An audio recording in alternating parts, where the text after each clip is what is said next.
The Mandalorian is back! After narrowly escaping from Moff Gideon at the end of Season 1, Chapter 9, the Marshal picks up right away, with Din Djarin starting the hunt to find Baby Yoda's people, and they find themselves back where it all started, on Tatooine. I'm Greg Elliott with Screen Rant, and be warned, this video is pretty much all spoilers, so now let's take a look at every Star Wars reference and Easter egg in the first episode of Season 2 of The Mandalorian.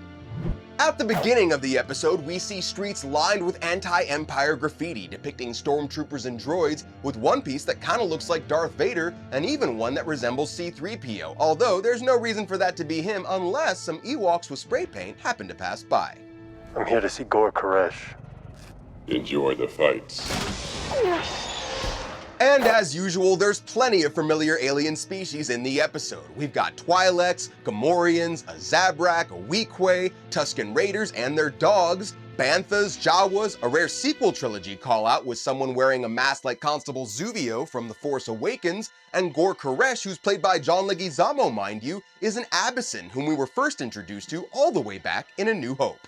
Gor sends Din Djarin in the direction of Mos Pelgo on Tatooine, which is a pretty deep cut even for Star Wars, as it has only been mentioned one time in the Knights of the Eternal Throne expansion for the Star Wars The Old Republic video game.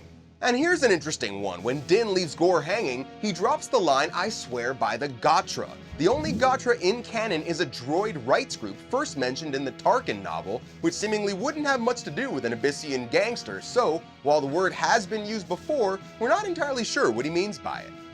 Looks like it remembers me. How much do you want for it? Just kidding, but not really. When Din lands the Razor Crest back in Peli Motto's shop, while the camera doesn't fully zoom out enough to see what she's working on, we're pretty sure that it's a pod racer, which you'll of course remember from the Phantom Menace. Peli's also got an R5 unit and a Gong droid. She mentions Maz Eisley and Maz Espa, Womp Rats, and she says thank the Force, the first time that the Force has been mentioned in the show.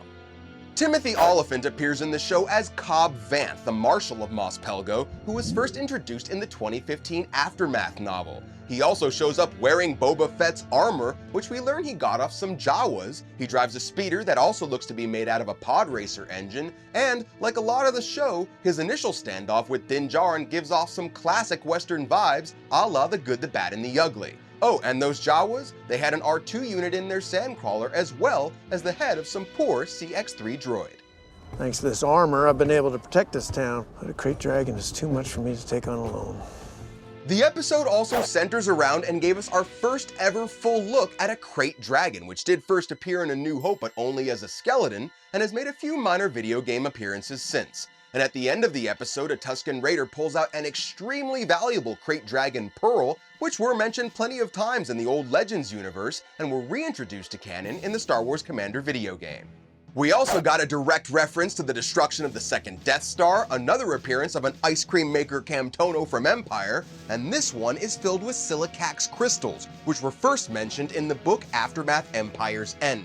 The mining collective speeder is the same model seen at Luke's homestead in A New Hope, and in the episode's closing shot, the moment we were all waiting for, the return of what we think is Boba Fett, played by Temuera Morrison, the original Jango Fett actor from Attack of the Clones.